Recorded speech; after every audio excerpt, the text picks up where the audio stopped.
Oi, meu nome é Letícia Conde.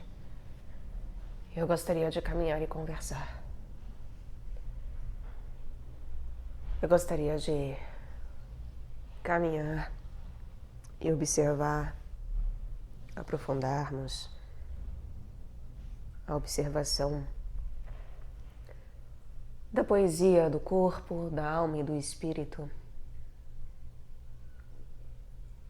e explicar um pouco mais, nos determos um pouco mais também sobre as paisagens do corpo-alma e do espírito-alma e o que isso significa.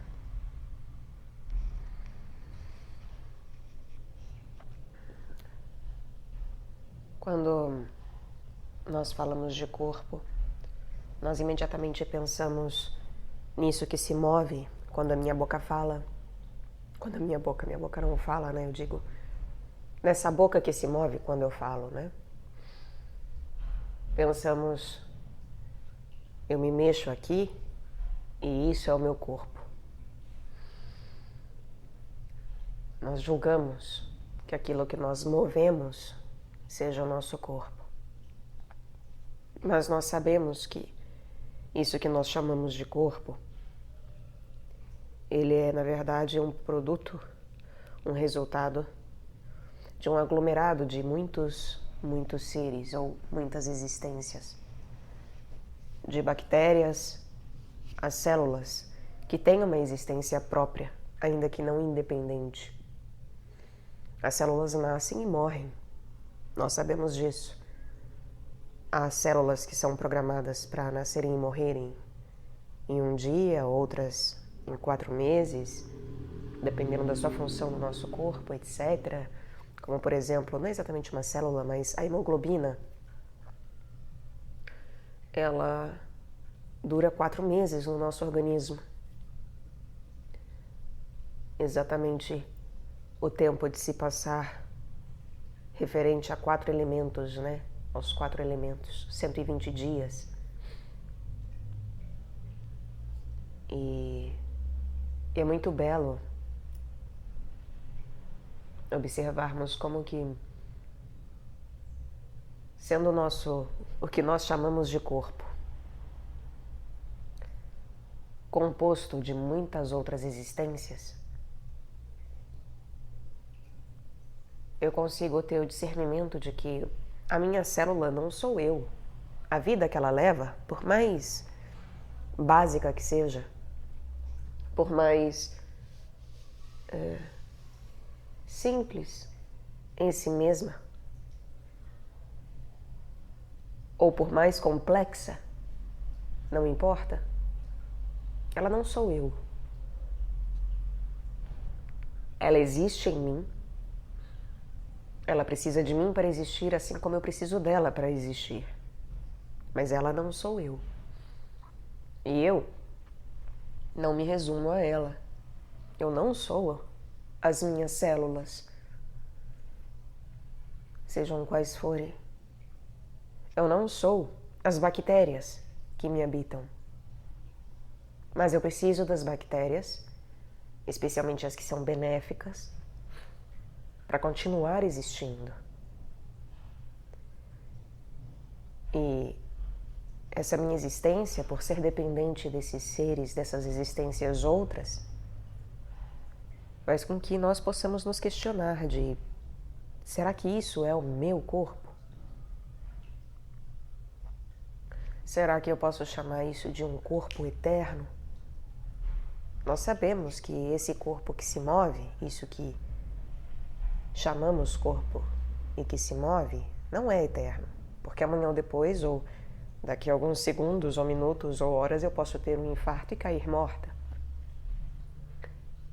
E nisso eu passar, né, para os outros planos, fazer o processo de imersão purgatorial, né, da purgação e de imersão celeste, ou inclusive ficar presa em uma dimensão infernal também, porque isso acontece. É por isso que se diz que os suicidas vão para o inferno, porque efetivamente uma pessoa que chega ao ponto do suicídio, e eu já fui uma pessoa com fortíssimas tendências suicidas, hoje já não, até agora isso não me ocorre mais da maneira como antes, mas eu já comentei em outros momentos que por um milagre eu estou viva, é literalmente um milagre. Então, as pessoas que se suicidam, eu não digo isso por moralismo, é isso que eu quero dizer, né? O fato de eu passar por isso nesse nascimento. Quer dizer que eu não digo isso por moralismo, por julgamento de quem assim não faça, ou uma má compreensão minha com pessoas que passam por dores profundas. Eu mesma já fui a favor do suicídio, eu já argumentei com muitas pessoas, porque eu era a favor de uma decisão suicida por parte das pessoas, porque isso, eu tinha uma compreensão de que se chega a uma dor tão profunda que talvez fosse melhor mesmo a pessoa tirar a própria vida. Mas o fato é que hoje eu sou totalmente contra o suicídio, de maneira alguma e em hipótese alguma. Não dá para corroborar com homicídio, assassinato especialmente humano, para não citar o dos animais, mas especialmente humano, assassinato humano e suicídio, que é um assassinato de si mesmo, né? Eles são absolutamente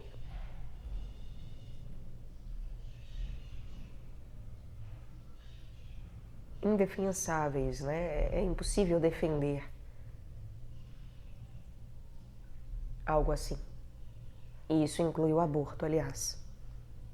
Porque o aborto é um assassinato. Várias vezes eu também digo isso aqui. Inclusive porque eu passei por um aborto forçado. Sei que é um assassinato. Assim sendo, eu falava sobre os suicidas estarem no inferno. Isso acontece porque nós sabemos, através da Rosa Cruz, da Fraternidade Rosa Cruz em especial, sabemos que quando uma pessoa ela faz o processo de saída desse corpo, dessa vivência material terrena densa, através do suicídio, ela está adiantando algo que não deve ser adiantado, que é o processo de morte. Assim sendo, quando ela sai do corpo, quando ela deixa esse corpo material denso, ela continua presa a uma experiência de espera para que se cumpra todos os anos que ela viveria se não tivesse se suicidado. E essa espera para que se cumpra esse tempo, e não importa se ela iria morrer dali um dia, ou dali 10 anos, 20, 50, 60, 90 anos, porque hoje em dia tem suicídios até de criança, né? Essa pessoa, ela fica o tempo todo em sofrimento, e um sofrimento árduo, porque é como se houvesse uma oquidão, como se elas estivessem ocas, ou como se fosse uma dor de dente muito forte. Na verdade, eu sou mais rigorosa. Eu diria que quem se aproxima do suicídio sabe que a dor é muito maior do que uma dor de dente. A dor que nos leva ao suicídio. Ela é um desespero muito maior do que uma dor de dente. É incomparável a uma dor de dente. Uma dor de dente é brincadeira perto de uma dor de um suicida. Mas, quando é passado para o suicídio em efetivo, a partir da hora em que isso se efetua, essa dor que se sentia antes, ela é triplicada. Porque a pessoa passa a ter a percepção de que o erro que ela cometeu é muito maior do que aquela dor que a levou àquele ato. Então se suicida, porque normalmente é isso, né? A pessoa ela se suicida, acreditando que irá se livrar de uma dor. Na verdade, o que ela encontra é uma dor 3 vezes maior. E maior porque além de ter o sentimento, o sentido de uma dor, porque ela continua sentindo dor, o sentido não vai embora, porque a dor suicida não é de alguém que está me flagelando no corpo físico, né? É o meu corpo suprafísico que está em dor. Ela passa a ter a clareza ainda mental, racional, junto do espiritual, de que o que ela fez é algo que afeta em dor também, espalha essa dor para outras pessoas e não soluciona o problema que ela tinha em termos de não saber lidar com os seus outros corpos e com a experiência que inclusive seus outros nascimentos trazem para esse daqui. Então, na verdade, é muito mais doloroso do que a gente imagina. Muito mesmo. E é desesperador. É desesperador. Muito mais do que o próprio desespero dos suicidas enquanto ainda aqui encarnados, ou dito vivos. E é por isso que em nenhuma hipótese se deve incentivar o suicídio ou acreditar que o suicídio é qualquer coisa, ou que a pessoa de fato agora vai descansar em paz. Tudo que ela não vai ter é paz. E vejam, a falta de paz e a impossibilidade dela se unir a Deus, porque ela não pode espiritualmente ir para os planos superiores, celestes, e ela nem sequer pode passar pela retrospecção da vida dela, ou seja, ela não vai para o purgatório, porque ela não pode passar por um processo purgatorial. Então, o fato de a pessoa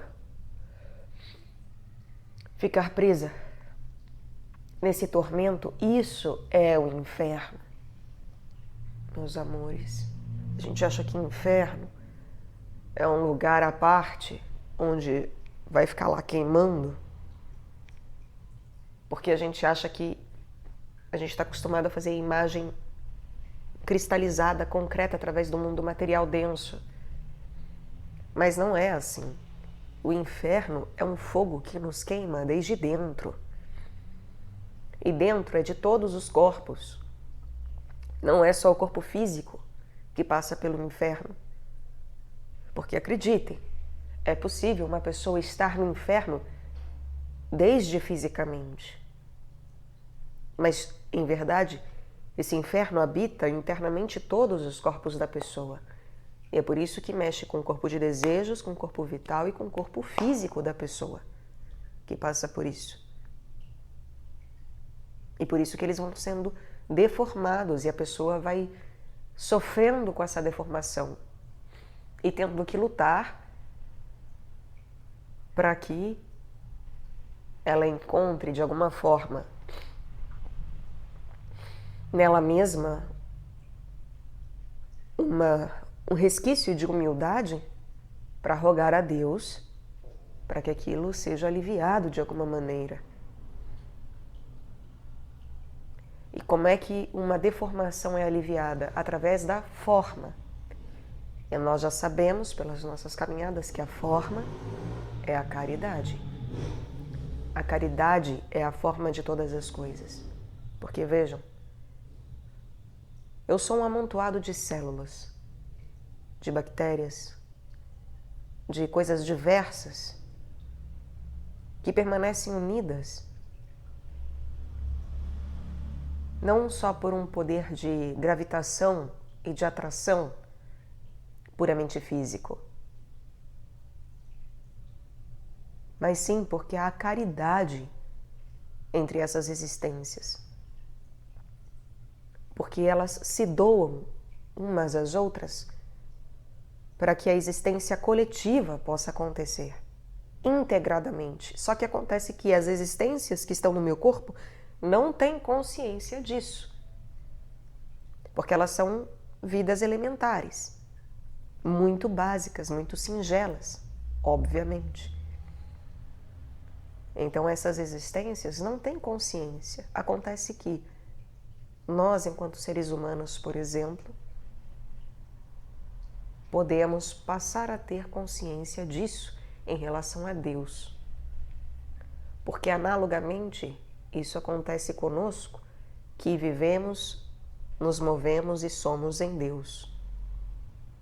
É claro que devemos tomar cuidado com as imagens e analogias, né? Com as parábolas, metáforas, histórias, enfim, porque não dá para fazer um ipsis litteris em tudo. Como se, existe a Letícia enquanto uma existência, e enquanto existências que há para a existência dela, de células, bactérias, etc. Logo, existem vários deuses. Não. Creio em Deus uno, né? Credo em unum Deo. E é um único Deus de fato. Agora, certas analogias são possíveis para que possamos ampliar, né, a nossa possibilidade de abertura para aquilo que é celeste. Então, até porque somos imagem e semelhança, mas sermos imagem e semelhança não é sermos idênticos em absolutamente tudo, né? Não nos coincidimos com Deus. E é por isso que Deus é único, mas nós somos múltiplos. Até porque a própria dualidade das criaturas com Deus é essa. E aí nós vamos falar o quê? A coletividade de Deus é qual? É a própria trindade dele, a manifestação trina de Deus, que nós também carregamos. Agora, então voltando, né, falávamos sobre essas existências.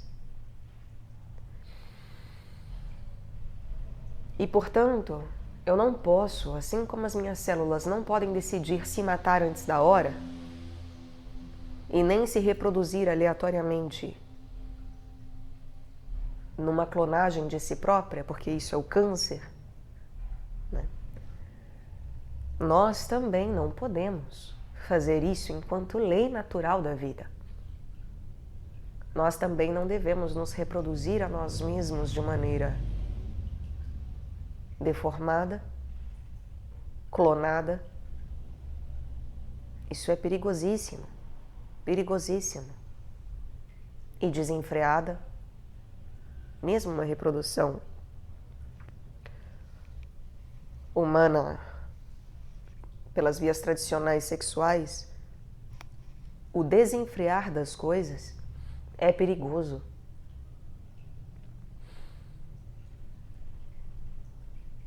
E, do mesmo modo, não podemos nos matar antes daquilo que está programado. Porque quem tem consciência já sabe que não pode fazer isso. E quem faz isso não tem consciência. Não está consciente do que acontece de fato. É por isso que qualquer suicida é uma pessoa que está realmente muito doente, com uma visão muito deformada das coisas. E é por isso que devemos ter uma grande compaixão por aqueles que passam por isso. Compaixão. Na poesia anterior, sobre a poesia problemática da empatia, já vimos que ter empatia por qualquer um não é viável. Assim como a gente não fala Deus tem empatia pelo ser humano, pelas criaturas, etc. A gente sabe muito bem, isso até estranho, né? Deus tem empatia pelo ser humano. É compaixão. E é por isso que ele vem com a sua paixão para colocá-la junto da paixão dos homens. E eu, inclusive, cheguei a falar, né, sobre o que seria realmente aprofundar um conceito de cura e de possibilidade de salvação, porque Deus veio e Ele não tem as curas milagrosas e curas de manifestação, tem, em que coisas na matéria física, inclusive, são alteradas, né? O cego que passa a enxergar, o paralítico que passa a caminhar, etc. Tem, e é necessário. Agora, o maior milagre de Deus é Ele estar conosco todos os dias. Porque Ele não veio para cá e alterou tudo num piscar de olhos. Não foi assim e não é assim. O que acontece é que Ele está ao nosso lado o tempo todo. Porque estar ao lado do outro, ter compaixão, estar ao lado do outro com a nossa paixão crística, é o que, ao longo dos nascimentos e da vida eterna, faz com que, de fato, evoluamos. Não é uma mudança física, e mesmo nas outras matérias, que efetua a salvação plenamente. A salvação plena é a salvação eterna, o que significa uma compaixão eterna, o que significa que é um reino eterno onde Cristo caminha ao nosso lado eternamente. Está conosco eternamente, para que possamos progredir, evoluir, criarmos, aprendermos a ser como Ele, a efetuar a criação e podermos, por imagem e semelhança, fazer o mesmo e nos tornarmos o mesmo, nos tornando assim um Cristo Jesus. Então, ter compaixão, isso é crístico. Ter empatia era possível também no Antigo Testamento. Ter empatia é algo, né, pode ser bom, pode não ser bom. Então, devemos avaliar se a paixão do outro é cristã para nós nos colocarmos nela. Porque senão estaremos nos colocando dentro de paixões humanas, paixões decaídas, que não convém que habitemos. Aí a gente vai estar fazendo só para ser bonitinho, né? Eu estou cuidando dos outros só para ser bonitinho, para ganhar like, curtidas, elogios, para barganhar pedaço de céu com Deus, né? Senhor, eu preguei em teu nome. Senhor, eu te dei água, Senhor, eu te dei pão, eu te dei casa, Senhor. A mim, não, eu não te conheço. Eu não te conheço. É isso que Deus vai falar para a pessoa que faz isso. E hoje em dia já é, inclusive, já foi diagnosticado, né? Acho que já foi catalogado, ou está em processo de, mas um narcisismo patológico, né? Eu digo narcisismo patológico de transtorno de personalidade que envolve projetos sociais e que envolve essa necessidade narcísica de ajudar os outros como uma pseudo-empatia, né? É uma pseudo-compaixão. Então, é perigoso. É por isso que eu sempre chamo a atenção para termos discernimento. Não é deixar de dar comida a quem precisa. Isso é desumano. Negar comida a quem pede comida é desumano. Se a pessoa genuinamente nos pede comida.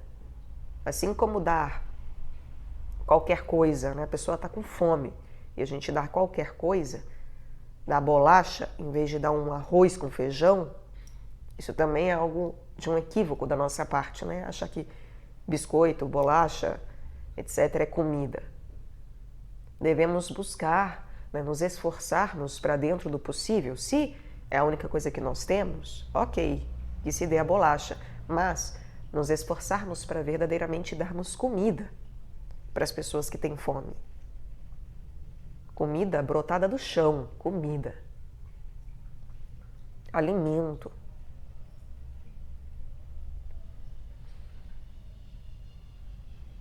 Assim sendo,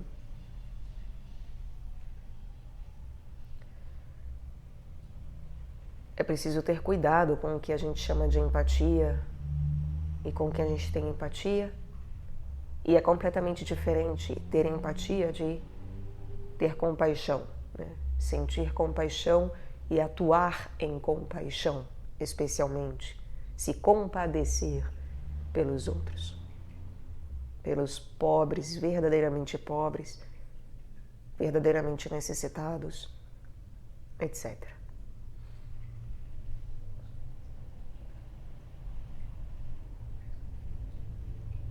Então, quando nós podemos passar a ter consciência de que eu sou uma existência em Deus, e para que eu exista, eu preciso ter uma vivência integrada com aquilo que me cerca, que eu vejo e não vejo, porque a célula da minha mão não vê a célula do meu pé, a bactéria no meu intestino não vê as bactérias na minha boca, os ácaros do meu rosto, etc. Mas eles estão em comunhão. Estão em comunhão através de quem? De mim, desse eu que eu sou, e que os coloca em comunhão através do mesmo pão, que é esse corpo manifesto, né? Isso que nós chamamos corpo, que veremos que na verdade esse não é o nosso corpo, isso é uma manifestação corporal. Mas se nós formos aprofundar, chegaremos lá. O que é o corpo de fato? Nosso. E por que o corpo, a alma e o espírito, os três são eternos? Então, quando nós observamos que eu preciso, assim como as minhas células, minhas bactérias, os meus fungos e ácaros e bichinhos, etc., né, em suas medidas exatas para a manutenção da vida de maneira equilibrada, né, ela se dê em mim para que eu continue atuando nessa esfera material química densa, assim como eu observo essa atuação coletiva, mesmo sem eles terem consciência uns dos outros, ou tendo uma consciência que vai se expandindo, mas que é limitada ao seu círculo, etc., mas que eu, enquanto um ser, a partir da hora que sei de Cristo e que tudo é formado no Verbo, e que Ele é o pão da vida, e que nele estamos, e Ele se manifesta para que aprendamos isso e possamos estar integrados em um todo, verdadeiramente um todo, porque essa é a igreja, o corpo pleno de Cristo, tendo Ele enquanto cabeça e sabendo que o Pai é aquele que verdadeiramente o pronuncia, tal qual o nosso espírito é o que pronuncia a nossa mente e o nosso corpo, porque é do espírito que essas coisas são tiradas, assim como a Eva foi tirada da costela do Adão. Então, como é sempre do espírito que parte, é Deus Pai, por isso que eu sempre falo, é Deus Pai que faz a representação arquetípica do espírito. E o Filho é a alma, porque é a mente que integra, faz a ponte, faz a ligação, é o verbo de ligação entre o espírito e o corpo. E o corpo de Deus, nós passamos a ser o corpo de Deus quando tomamos consciência de que nele somos, nos movemos, temos o nosso ser, né, o tempo inteiro. E que, para além de a minha célula existir em mim, quando ela morre, ela deixar de existir em mim, nós não deixamos de existir em Deus, mesmo depois de mortos. E isso é a noção de vida eterna.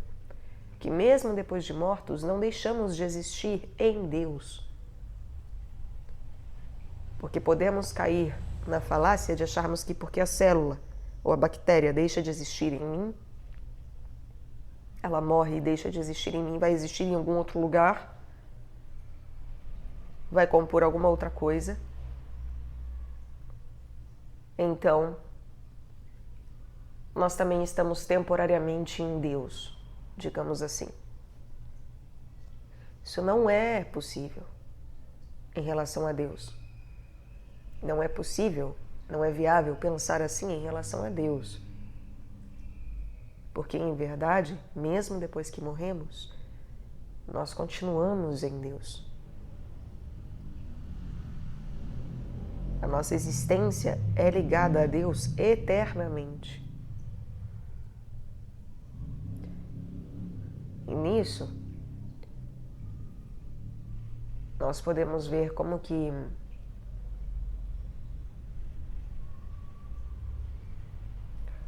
só é possível, de fato, uma expansão da consciência e a tomada de consciência e uma atuação universal através de Cristo. Porque a minha célula, a minha bactéria, o meu bichinho no corpo, essas existências outras todas que me compõem temporariamente, elas só podem efetivamente trabalhar de maneira verdadeiramente integrada. Se elas se dessem conta, elas só poderiam trabalhar de maneira consciente, né? Se elas se dessem conta de que elas estão em mim e que, portanto, elas precisam trabalhar a meu favor, no sentido de fazer aquilo que eu designo que elas façam. E eu digo aqui, aí já não é nem um eu desse corpo. É verdadeiramente meu espírito, sujeito. Não é... Porque é só o eu que pode dizer o sou, né? Verbalizar, fazer o verbo, fazer através do verbo. Então precisa o meu espírito pronunciar as coisas, dizer o que ele necessita para que aquilo seja, e então possa ser comunicado a elas. E elas se tornem a cristalização dessa verbalização, sendo que a vivência dessa cristalização de maneira espiritual e santa seria o equivalente a viver o Espírito Santo. É quando o Espírito e a mente enviam essa vibração, essa energia, vibração, enfim, esse nome que a gente pode dar outros, mas que em relação a Deus envia o Espírito Santo, né? É quando eu envio essa corrente de pureza, essa língua de fogo que vai descer, que cerebralmente a gente pode dizer, né, essas sinapses, essas conexões neurais que vão enviar mensagens para cada uma das células, e quando elas recebem isso e obedecem a isso de maneira voluntária, é que seria receber o Espírito Santo. É claro que as minhas células e as existências que me habitam não podem fazer isso, porque além delas serem elementares, elas precisariam de certos veículos para isso. Nós, por exemplo, nosso veículo é a coluna vertebral. A nossa coluna vertebral é o veículo de conexão com a língua de fogo que vem de cima e que, por nós, através de nós, ela tem que fazer o quê? Subir. Nós devemos também, de maneira ativa, mas um ativo que é passivo-ativo, porque nós somos criaturas, então uma maneira passivo-ativa, primordialmente passivo-ativa, Porque é claro que temos uma dimensão ativo-passiva, né? Mas, primordialmente passivo-ativa, de subida desse fogo de Netuno, Kundalini, vai ter 1001 nomes que, na verdade, né, é a pureza do nosso espírito, da nossa ação espiritual que sobe e que faz subir. É por isso que só a purificação espiritual e a busca pela purificação espiritual é que faz subir esse fogo pela coluna. E, por favor, gente, eu cito a Kundalini, por exemplo, né, porque é um dos nomes que já teve, mas fogo de Netuno e Kundalini não tem absolutamente nada a ver um com o outro em termos de vivência em si, né? Uma coisa é uma coisa, outra coisa é outra coisa. O principal não é nem o fogo de Netuno, mas é a própria escada de Jacó. É a própria idade de Cristo. Em verdade, né, são as idades de Cristo. Se eu não sou capaz de fazer toda a caminhada de Cristo em todas as suas idades, não é só, eu quero ser, né, o iluminado, Cristo, bam, bam, bam, que morreu na cruz. Não adianta querer viver uma vida que de repente chega no Gólgota. Se Cristo não passar desde o nascimento, se nós não vivermos Cristo Jesus desde o nascimento, desde José e Maria, não vai acontecer o Gólgota. Sinto muito. Porque é preciso passar pelas 33 idades de Cristo Jesus, que é ainda o verdadeiro patamar do que significa elevar a coluna, né? Se verticalizar. Verticalizar. Esse é o verdadeiro homem que caminha. Por isso que ele é o caminho e o próprio caminhar. Por isso que ele lava os pés. Por isso que, né, é pregado no madeiro, carrega-se o madeiro horizontal, porque ele próprio é o madeiro vertical. E nós caminhamos para chegar até ele. E ele está ao nosso lado o tempo todo. Agora vejam, é completamente diferente, né? São etapas do caminho. Eu falo Kundalini, é uma etapa do caminho. Eu falo fogo de Netuno, é uma etapa do caminho. Na escada de Jacó é uma etapa do caminho. Agora, quer falar a sério o que isso tudo significa? Significa viver as 33 idades de Cristo Jesus. Não é 33 graus, 33 lances de escada, 33 medulas, 33 idades de Jesus Cristo. Agora, sabemos também, né, que uma grande parte da sua idade está oculta aos nossos olhos. Então, como é que a gente sabe se está vivendo as idades de Cristo, não é mesmo? Por isso que fica-se desesperado, procurando o que Cristo estava com 20 anos fazendo, com 15, né, 18, o que ele estava fazendo, o que ele estava fazendo, vamos descobrir. Só que acontece que esse é o lado pessoal da vivência. É o lado planetário pessoal, ou o lado de baixo do mapa, como a gente diz, né? É o lado pessoal de planetas antes de Saturno que fazem com que aquela vivência seja particular de cada um e seja oculta, porque não convém que seja igualzinha para todo mundo.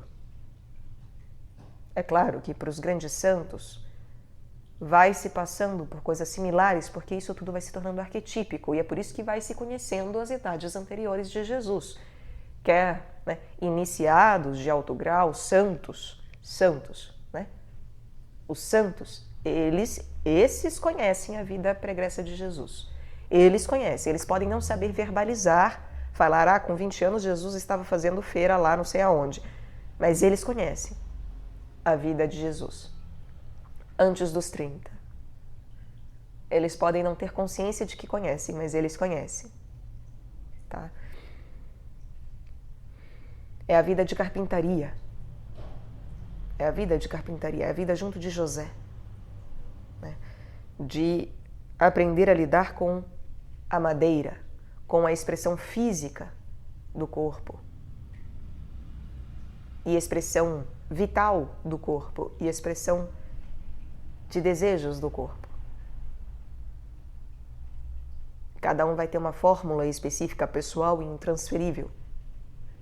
Mas As fórmulas de Cristo Jesus realmente elas são arquetípicas, só que só são reveladas. Por isso que depois o mapa, né, a gente sobe para depois descer, e aí a hora que desce a gente vê que, né, a parte de baixo ela é preciosíssima, porque ela só é dada a conhecer àqueles que sabem descer. O pessoal acha que quem sabe subir vai descobrir a vida oculta de Jesus. Não vai, sinto muito. Qualquer coisa que digam é bobajada, tá? Qualquer coisa que qualquer escola de mistério, o nome que se dê para qualquer um, de qualquer classe esotérica, mística, não importa, não sabem, a não ser pela santidade. Só se for um alto grau de santidade que veio com uma missão específica, essa pessoa vai ter autorização para conhecer e saber o que foi a vida de Cristo Jesus antes dos 30 anos. Para que a pessoa possa vivê-la ao máximo em similitude. Fora disso, não. Tá? E é por isso que se torna preciosíssimo a parte pessoal do mapa, para quem desce. Porque ela vai determinar a possibilidade depois dos 3 anos de pregação pública. Ela vai determinar se a pessoa efetivamente vai ter bala na agulha para a sua vida pessoal se tornar coletiva.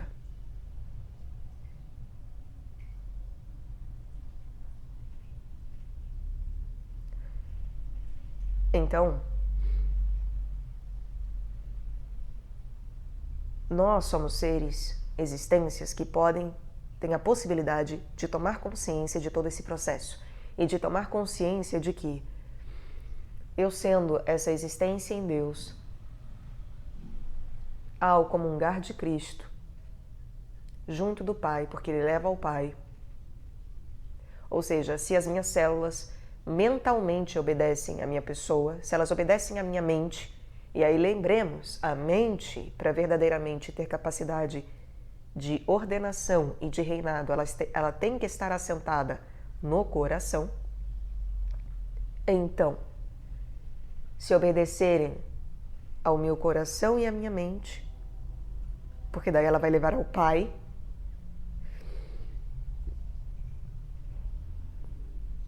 que é o verdadeiro coração que se assenta na mente, que se assenta no superior dos planos. Então, se isso se torna possível, porque a gente fala, né, o Cristo é o coração voluntário,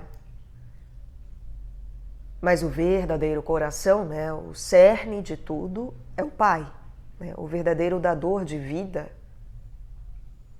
aquele que é verdadeiramente bom, aquele que é verdadeiramente sujeito, é o Pai, né? Então, nós vamos indo por camadas, né? Então, por isso que Cristo também se diz, é o coração voluntário, mas é também o logos, a razão, né?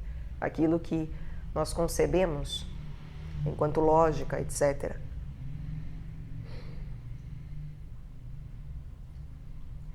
E por isso que, mesmo o Pai sendo a razão superior no sentido cardíaco, e por isso que nós vamos dizer, né? A verdadeira razão vem do coração, porque Ele é a verdadeira fonte de onde tudo jorra.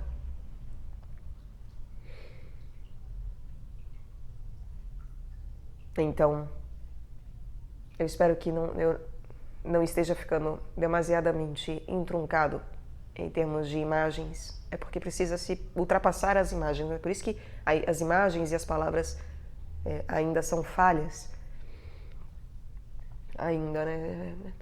É sempre no silêncio que a explicação dessas coisas ocorre. Palpabilizá-las é sempre um risco, etc. Mas, enfim. Agora, e por isso que é sempre em movimento, né? O Espírito Santo coloca tudo em movimento. Porque não é possível também cristalizar. Não, Cristo é o coração, então sempre o coração vai ser só referente ao Cristo. Não, essas coisas se movimentam. Depende do grau e do que nós estamos observando. Por isso que tem que tomar muito cuidado com a interpretação de imagem. Pode confundir e muito. Pode ser uma grande queda. Por isso que essas coisas não são dadas a se observar de qualquer jeito e a qualquer um, porque senão pode enlouquecer uma pessoa. Ela pode verdadeiramente fazer interpretações que levam a uma queda muito grotesca. E por isso que as próprias imagens se conectam a Cristo, né? A dimensão crística. Agora, e a vontade ao Pai, né? A imagem e imaginação a Cristo e a vontade e potência ao Pai. Agora, voltando, é por isso que se as minhas células, se as existências que me compõem e que efetivam essa minha existência e a possibilidade da expressão do meu ser, se elas reconhecem o que a minha mente pede para que elas façam, hoje elas reconhecem isso, só que de maneira inconsciente, é claro. Elas estão sem livre-arbítrio, por assim dizer, né? Elas não têm uma vontade pessoal delas. Só que nós temos. Nós temos. E aí vai aumentando a responsabilidade, porque daí nós devemos observar que, tendo o livre-arbítrio e tendo liberdade em espírito, é como se eu fosse uma célula que pode dizer, eu quero virar um câncer, eu posso virar um câncer. Se eu quiser propagar um câncer nesse corpo, eu vou propagar. E esse é o absurdo, porque existem criaturas que escolhem isso. Propagar câncer no corpo divino. E é por isso que o joio vai sendo separado do trigo. E é por isso que se chega num estado em que é tão deplorável que é realmente um retorno às trevas total. E é por isso que enquanto está tendo a possibilidade de existência e de expressão coletiva dessa existência, nós devemos verdadeiramente buscar curarmos uns aos outros. E a verdadeira cura não é, lembremos mais uma vez, alteração de estado daquilo. Necessariamente, nesse nascimento. Fazer, como eu falei, o psicopata ficar bonzinho, deixar de ser psicopata, não é isso. Mas eu caminhar do lado o tempo todo, tendo compaixão, é João ficar 24 horas na Terra, fazendo essa dimensão de compaixão, é ter sempre um Papa, é Pedro estar sempre nos planos superiores, atuando junto, para que, caminhando junto todos, abra-se a possibilidade de salvação daqueles que em algum momento possam ter contato com um resquício da centelha disso.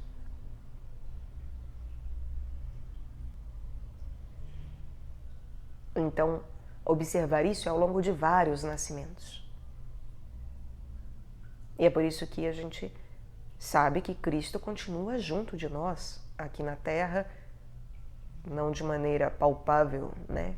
Como na sua primeira vinda, haverá uma segunda vinda palpável, mas isso não significa que ele não está junto de nós, ele está o tempo todo junto de nós.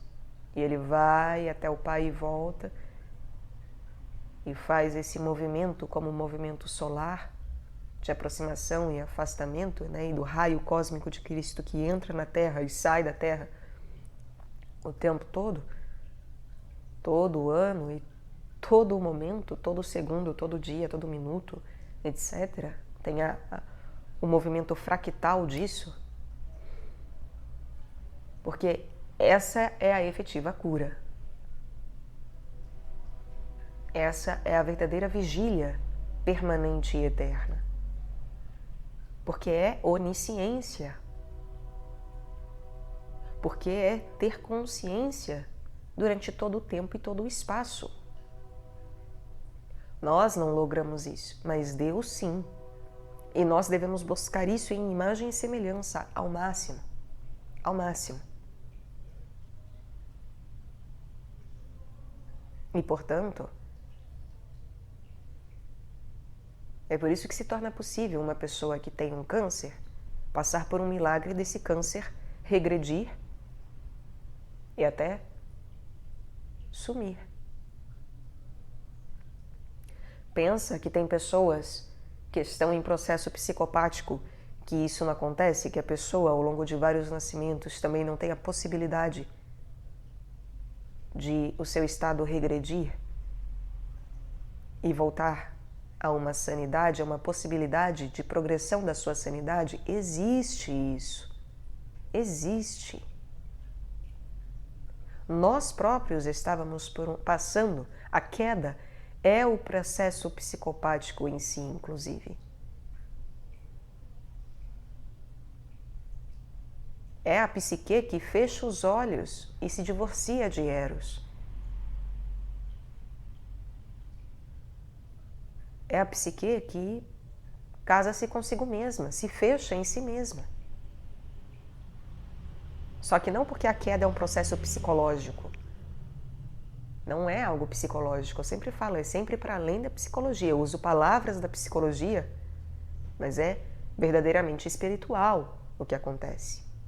A psicologia apenas descreve um processo espiritual ou um processo material. Ela tem essas duas possibilidades, porque ela serve de ponte, né, nesse momento. Então, é por isso, inclusive, que a psicologia tem relação com a mente, né?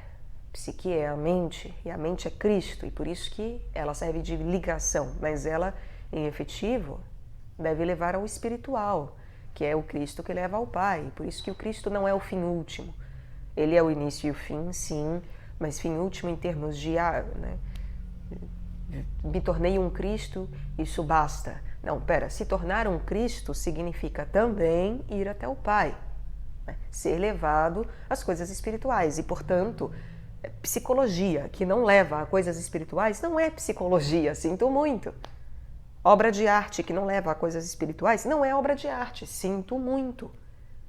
As pessoas podem ajoelhar na frente, fazer qualquer menção de adoração para aquela obra, para aquele livro de psicologia, para aquela teoria, para aquela filosofia.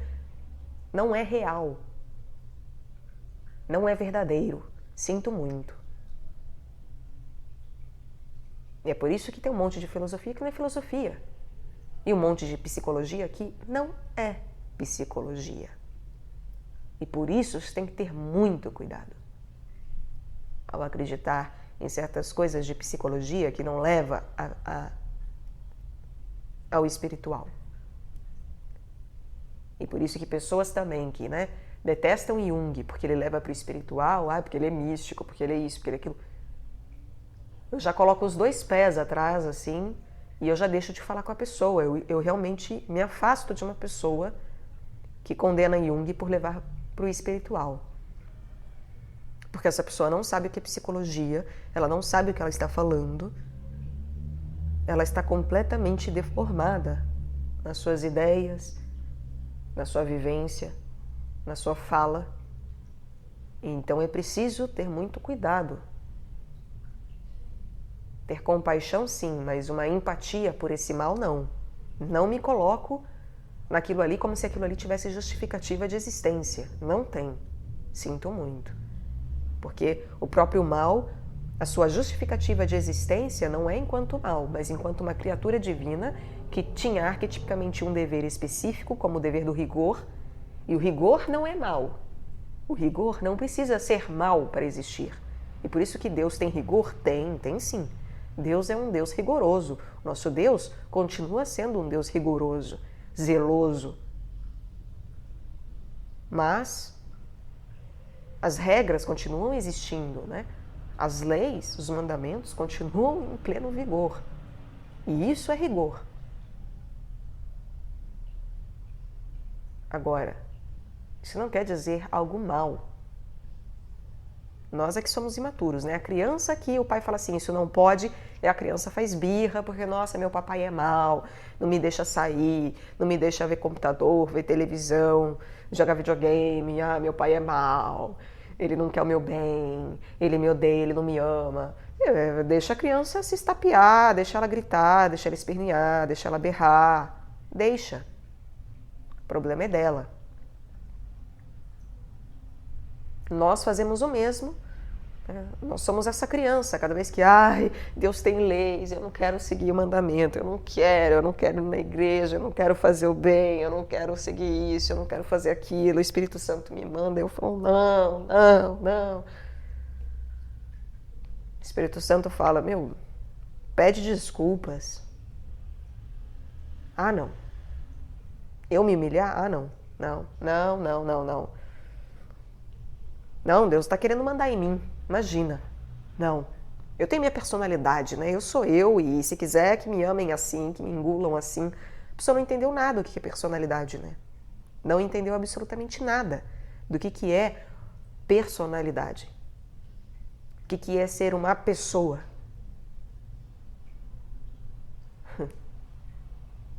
Que tem facetas.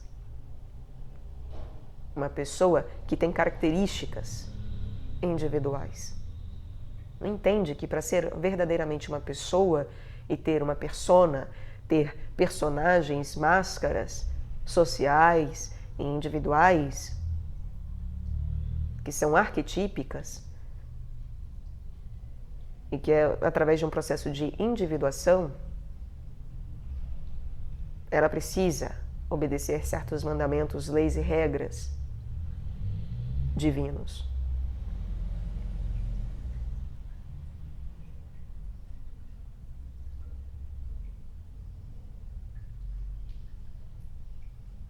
Aí a gente começa a ver, né? Será que um psicopata fala transtorno de personalidade? Será que psicopata tem personalidade? É tudo igual um ao outro? Não é tudo igual? O que muda é o ritual deles. Se a gente pega os mais trágicos, que são serial killers. Mas eles não têm personalidade. Já repararam? Nunca repararam nisso, né? Que psicopata não tem personalidade. É tudo igualzinho. É igual a célula de câncer. Elas não se distinguem umas das outras. É tudo igualzinho. É uma reprodução toda clonadinha. Pirada. Uma clonagem de células piradas iguais umas às outras. Não tem personalidade. Aí eu pergunto, né?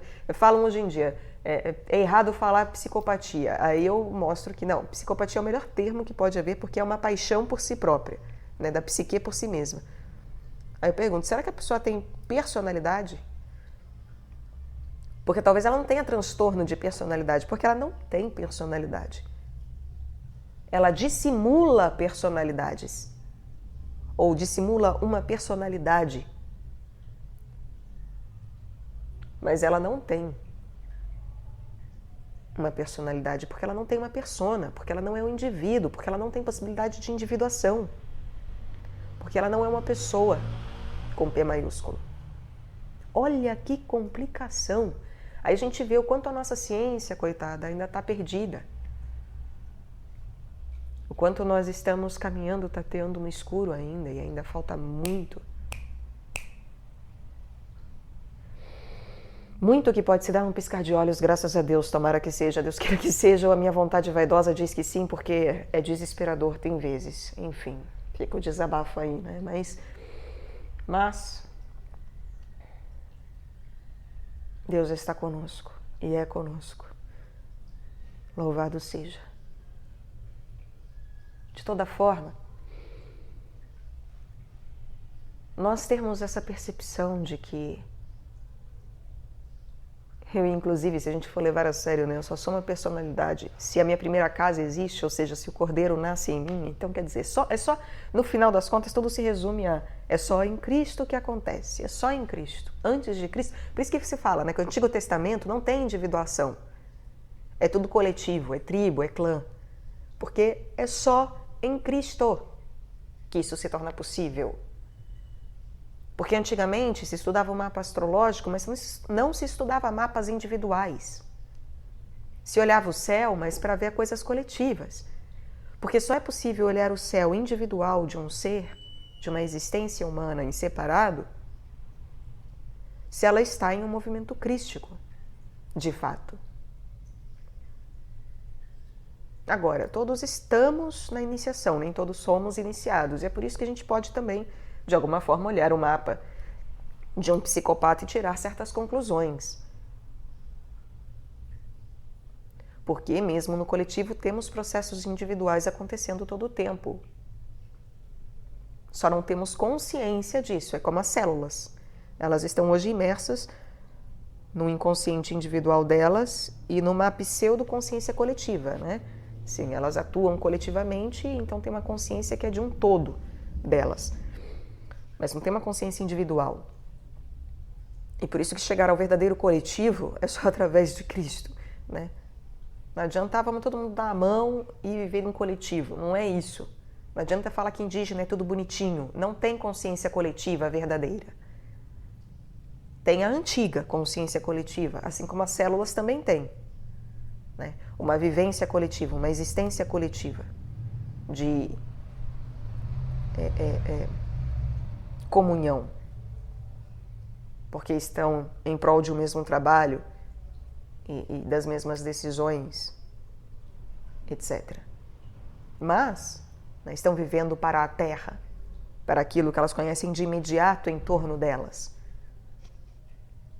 Agora, elas tomarem consciência individualizada de que, eu sou uma célula e eu posso fazer o que eu quiser, entre aspas, né? Eu ganhei livre-arbítrio para arbitrariamente levantar da mão da Letícia e falar agora eu vou ser uma célula do pé e sair correndo para o pé. E a Letícia não vai fazer nada para me impedir, porque, né? Ela verdadeiramente me deu liberdade para isso, então quer dizer, ela vai ficar esperando o dia que eu quiser voltar para a mão dela por livre e espontânea vontade. Então, tô indo embora, tchau, né? Me dê as minhas coisas que eu vou vazar de casa.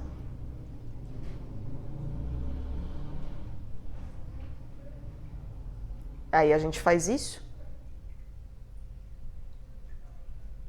e, para ganhar a verdadeira consciência coletiva da colheita, o que precisa? Se dar conta de que,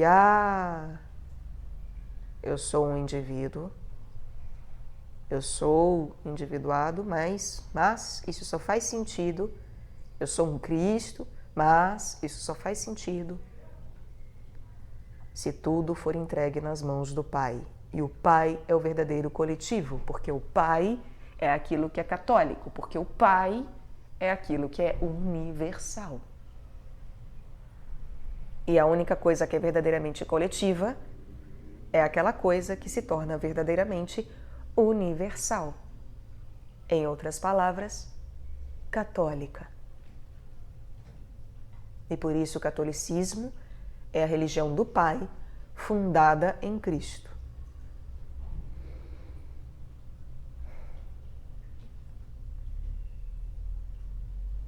E por isso que a Rosa Cruz, ela é a filosofia de Cristo, fundada no Espírito Santo, por assim dizer, em termos de gradação. Por isso que, vamos nos livrar de Jeová, nos livrar do Espírito Santo, etc. Vai nessa para ver se vai ser cristão Rosa Cruz. Não sabe o que fala, né? Não sabe o que fala. É por isso que a gente vê que pode ser iniciado, não importa de que grau, vai cometer erros, e erros grotescos. Você fala, como é que o Max Heindel cometeu um erro desse? Mas é porque ele não foi católico. Ele teve uma profunda dificuldade em observar as coisas católicas. E tudo bem. Tudo bem. Mas nós precisamos seguir adiante. E vejam, ele é o que? Iniciado de que grau, né? Iniciação de que grau? Vocês veem? É nada. É nada. No final das contas, ficar se preocupando de que grau de iniciação eu sou, deixo de ser, fulano é, deixa de ser, é bobagem. Bobagem. Vivam a vida verdadeiramente. Isso é o que importa de fato. E por isso que a Rosa Cruz leva ao catolicismo. Porque assim como Cristo leva ao Pai, a Rosa Cruz leva ao Pai também. Tem que, porque ela entrega as coisas na mão de Cristo. Atua como Espírito Santo que nos coloca na mão de Cristo. Que nos coloca frente a frente com o Verbo. Por isso que ela nos prepara para encontrar o Cristo, o Mestre. É uma preparação para encontrar o Mestre. Essa história de encontrar irmão maior, né? É uma preparação para encontrar o Mestre. Encontrar o Mestre é só muito depois. O Mestre a gente encontra quando vai ser levado para o catolicismo. Aí antes disso a gente encontra irmãos maiores, santos, etc. A gente encontra outros seres que estão imbuídos da autoridade do Mestre, mas não são o Mestre. Encontrar o Mestre é só realmente quando se vai para o catolicismo. Por isso que só os grandes santos, que aí vai se dizer iniciações maiores. Por isso requer um respeito gigantesco pelos doutores da igreja, mas assim, gigantesco. Alguém que fale mal da igreja não sabe o que faz, da santa igreja. Na igreja de pedra eu não estou nem aí. A igreja de pedra, de gente que não sabe o que faz, que é satã, que só tem o lado satânico de Pedro, esses não me importam, num sentido daqui, da necessidade agora nossa. Né? Eles não são importantes agora nessa fala. O que eu estou ressaltando aqui é a verdadeira igreja. Né? A verdadeira igreja, os verdadeiros cristãos, não são esses que batem cartão em igreja de pedra. Achar que chamar esses de católicos e de cristãos é bobajada. Várias vezes eu já falei isso. Ser católico é outra coisa que essas pessoas não sabem, não têm nem ideia consciente. Às vezes, muitos são verdadeiros filhos de Deus que estão no caminho e ainda não têm consciência, mas amanhã ou depois é igual Paulo, cai com o joelho por terra, e acontece assim, no estralar de olhos, entendeu? De estralar de dedos e piscar de olhos, né? Então, é claro que, assim como tem pessoas que são genuinamente, realmente boas e que não têm a consciência da razão de saber explicar as coisas, mas não estão com o lado necessariamente satânico de Pedro. Agora, tem muitas dentro da igreja que são só o lado satânico de Pedro. Essas, né, são filhos doados a Pedro, mas não são dignas de serem chamadas cristãs. E nem católicas, muito menos católicas. Porque elas não representam aquilo que é universal e aquilo que é crístico. Ponto. Não representam o que é universal coletivo e nem o que é individual crístico, ou crístico individual. Então, todo esse processo da nossa existência e do acordar para a nossa consciência de existência e de ser, e de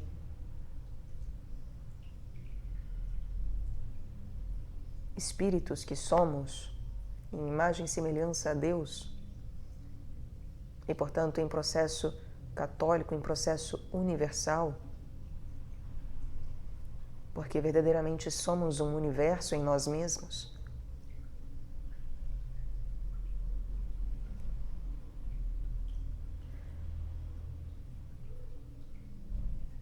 Isso traz uma responsabilidade imensa.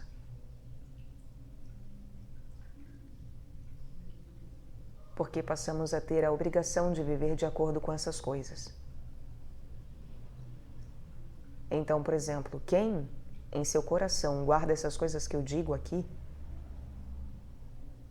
e minimamente em seu coração as compreende, e em sua mente as repassa em memória de Cristo,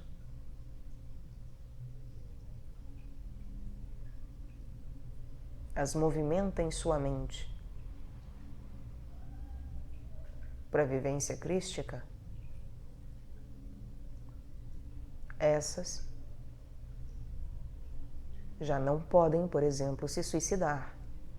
Pode sofrer, serem torturadas, não importa o grau de dor pelo qual passem. Não tem mais o direito de se achar na liberdade de se matar. Não tem. O que não quer dizer que o seu livre-arbítrio para um suicídio lhes vá ser tirado. Não vai. Mas se isso fizerem, a dor vai ser ainda muito maior do que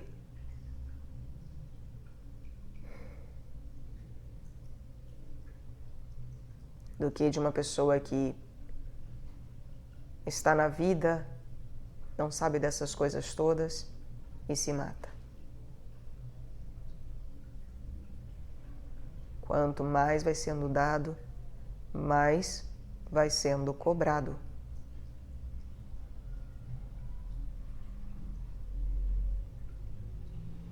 Então, se vocês sofrerem, se chegarem ao grau de acharem que vão enlouquecer, que dói demais, não se tem mais o direito de se drogar, procurando perder a consciência, até porque não vai funcionar. Sinto muito. Quanto mais a gente vai se elevando, é igual aquelas histórias de que tem yogis e que Sócrates bebia e nunca ficava bêbado. Porque realmente, se chega num grau de consciência tal que droga nenhuma vai fazer efeito, vai te tirar de si mesmo. Ela vai arrebentar e vai causar dor espiritual, vai, mas não vai tirar de si mesmo. Então, bobagem, querer amortecer a dor saindo de si. É claro que buscar meios médicos, procedimentos médicos, clínicos, para a manutenção disso de maneira,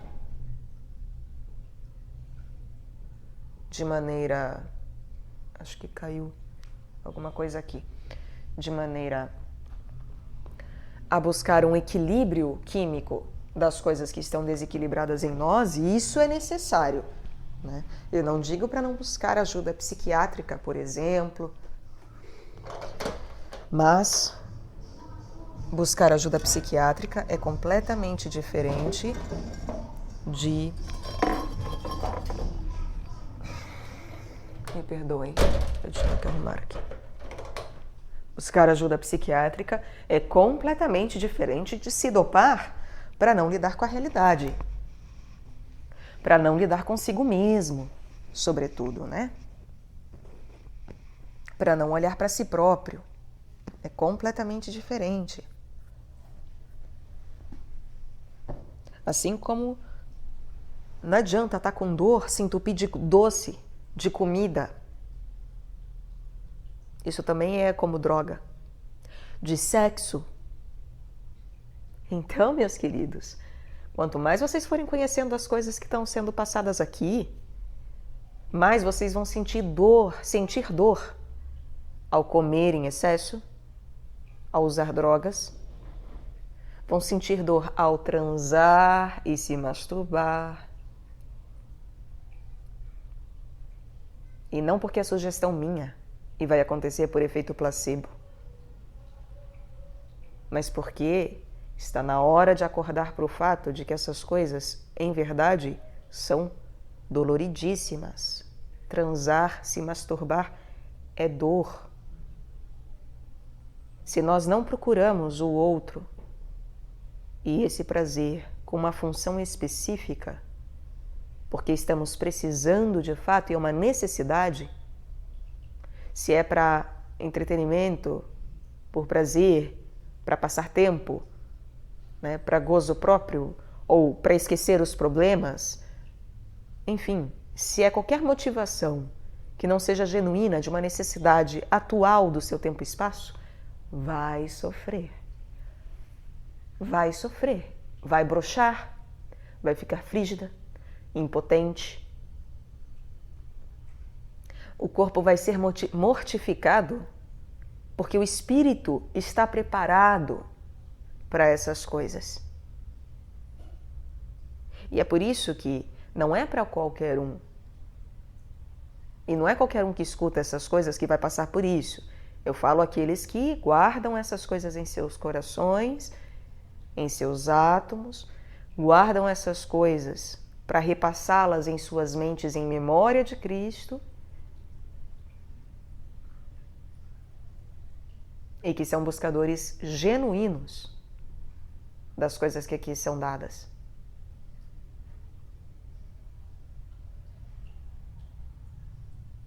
Porque eu nem faço questão de que só transe para ter filho. Uma pessoa católica vai ser isso, mas eu não posso chegar a esse grau de rigor. Mas mesmo o prazer, mesmo a necessidade fisiológica até disso, precisa ser genuína para que a pessoa possa passar por aquilo. Senão, vai doer e muito.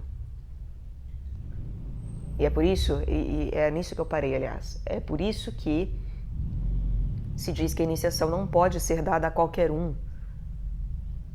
Porque se a pessoa chegar nesse ponto sem estar preparada, ela vai achar que ela está ficando maluca, pirada. Ela vai procurar o médico porque, eu estou frígida. E ela não vai entender que é um processo espiritual. E aí ela vai começar a frear ou lutar contra isso de uma maneira que aquilo vai fazer ela sofrer e se deformar. E é por isso que é muito difícil saber a medida. E não posso eu dar uma receita de bolo de transe tantas vezes por semana ou se masturbe tantas vezes por semana e estará tudo bem. Não vai estar, porque isso é algo pessoal e intransferível. E é por isso que deve ser uma vida oculta aos olhos dos outros, como foi a vida de Cristo.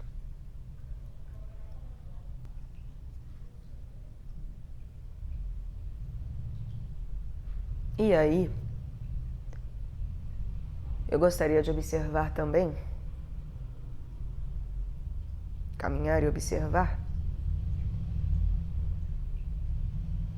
sobre a eternidade dos nossos átomos, átomos sementes, e isso significar a eternidade do corpo, e a eternidade da alma e a eternidade do espírito. Mas eu vou parar por aqui essa caminhada agora, porque senão fica muito extenso em termos de tempo. E vou dar esse tempo para nós respirarmos, né? Descansarmos as pernas, os pés, a mente, o coração. E aí retomamos essas coisas para verdadeiramente aprofundarmos mais ainda a respeito do que significa a nossa vida eterna. De maneira Rosa Cruz de se ver. De maneira a falar como uma ciência oculta, né? E para irmos, inclusive, além do que o Max Heidel nos legou e ultrapassarmos as cristalizações que até hoje nos freiam também dentro da própria Rosa Cruz. Para aqueles que estão buscando isso, é claro. e está no tempo disso. E o tempo é de acordo com o Pai, não é? Então, por hora é isso, meus amores. Que Deus seja convosco, que a paz de Deus habite em vós e a vossa casa, e que Ele vos guie e guarde hoje e sempre. Continuamos já já essa nossa caminhada. Um forte abraço. Até.